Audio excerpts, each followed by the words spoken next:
ভাই ডেকেছে সবাই যাবে, আমিও যাবো, কেন যাবো না বলেন? কি আলহামদুলিল্লাহ। আমি পিয়ারুলকে বলবো তোমাকে আল্লাহ একটা জান গিফট দিয়েছে, তুমি ধরো মরেই গেছিলে, জান গিফট দিয়েছে, অতএব মরণের ভয় না করে আরও লড়াই করো। শাসক এখন টার্গেট বাংলায় যদি হেরে যায় তাও ভালো, ভাঙরকে উদ্ধার করতে হবে। কেন ভাঙরে এমন একটা ছেলে জিতে আছে যে মানুষের জন্য দেশের জন্য আওয়াজ তুলেছে। কথা বলছেন এরা রাজনীতির নামে এরা ইসলাম কোরআনকে যেভাবে অপমান করছে এটা অনেক দুঃখজনক। তার জন্য সবাইকে সংগঠিত হওয়া দরকার, ঐক্যবদ্ধ হওয়া দরকার, ভয় ভীতিকে ছেড়ে আগিয়ে আসা দরকার। হারোয়াতে একেবারে ওয়াকাফ আন্দোলন নিয়ে যাকে একেবারে পরিচিত মুখ পিয়ারুল সাহেব, তাকে একেবারে প্রাণে মারার চেষ্টা, তাকে একটা ঝিলের মধ্যে ফেলে দেয়। কিছুক্ষণ পরে তিনি কিন্তু অজ্ঞান ছাড়ার পরে তিনি মিডিয়ায় এসে বক্তব্য রাখে। কি বলবেন এইভাবে যারা একেবারে ইসলামটাকে বাঁচানোর চেষ্টা বা ওয়াকাফ আন্দোলন নিয়ে যারা একেবারে প্রতিবাদ করছে তাদেরকে একেবারে জানে মারার চেষ্টা, কি বলবেন? অ্যাকচুয়ালি ব্যাপার হচ্ছে এটাই তো রাজ্য সরকারের উন্নয়ন। তারা তো দেখছে আমরা উন্নয়ন কিছু করিনি, যা করছি ভাঁওতাবাজি করি। আমাদের নেতাদের পেট ভর্তি করেছি, নেতাদের গাড়ি বাড়ি করেছি, সাধারণ পাবলিককে তো কিছু দিইনি। এবং আজকে কেন্দ্র সরকারের আইনকে আমি সাপোর্ট করলে এতে মুসলিম সমাজ আরও চোখ খুলে গেছে। তাই কী করবো, কিডন্যাপ কর, ভয় দেখা, হয়তো তাকে মরে গেছে বলে হয়তো ফেলে দিয়েছিল, এমনও হতে পারে, কিন্তু আল্লাহ তাকে ফিরিয়েছে। আমি পিয়ারুলকে বলবো তোমাকে আল্লাহ একটা জান গিফট দিয়েছে, তুমি ধরো মরেই গেছিলে, জান গিফট দিয়েছে, অতএব মরণের ভয় না করে আরও লড়াই করো। আর এইটা দেখে সবাইকে শিক্ষা নেওয়া দরকার। সবাই আসো, সংগঠিত হয়। ঐক্য এমন একটা জিনিস, আর মানুষ যখন রোষ হয়, একতা হয়, আচ্ছা আচ্ছা জালিমের সাম্রাজ্য তখন খতম হয়।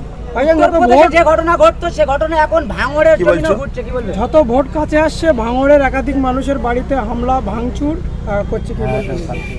শাসক এখন টার্গেট বাংলায় যদি হেরে যায় তাও ভালো, ভাঙরকে উদ্ধার করতে হবে। কেন ভাঙরে এমন একটা ছেলে জিতে আছে যে মানুষের জন্য দেশের জন্য আওয়াজ তুলেছে। কথা বুঝে আসছে, অতএব তাকে যেমন করে হারাতে হবে। তাতে যদি আমি পুরো রাজ্যেতে হেরে যাই তাও অসুবিধে নেই, নাই ৭৭টা বিজেপি পেয়েছিল, আজকে সেটা ৭০-৭২ যাই থাকুক, বাকিগুলো সব বিজেপি টিএমসির দিকেই গেছে। অতএব শুভেন্দু অধিকারী কত বড় বড় কথা বলছে, এদের আরও কত বড় বড় কথা বলছে, তাদের নিয়ে সরকারের কোনো মাথায় ব্যথা নেই।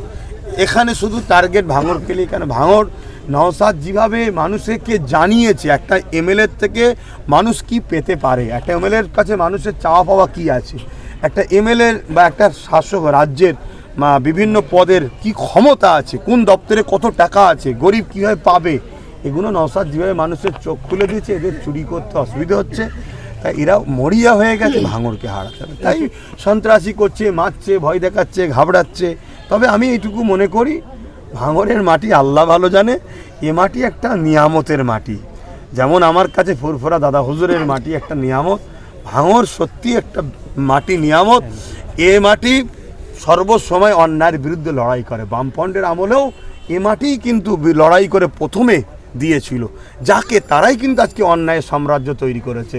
এ মাটি কখনো অন্যায়ের সাথে সাথ দেবে বলে আমার বিশ্বাস হয় না। আমরা দেখছি যত ভোট এগিয়ে আসছে তত মুসলিমদের বা বিজেপি নেতারা একের পর এক হামলা করছে মসজিদে, কোনো সময় নিয়ে এত অপমান করছে, কি বলবেন? এই ভয় দেখিয়ে মমতাকে জিতাবার চেষ্টা করছে। কারণ তারা সার্ভে করে দেখে নিয়েছে আমাদের 100 পার হবে কি সন্দেহ। শেষকালে যদি আমরা মমতাকেই সরাতে গিয়ে আমরাও সরে যাই, ইও সরে যাই, বাংলায় তো আসা বন্ধ হয়ে যাবে। কারণ 2011-এর আগে বিজেপি ছিল না বাংলায়, মমতা আসার পরে আসতে পারছে।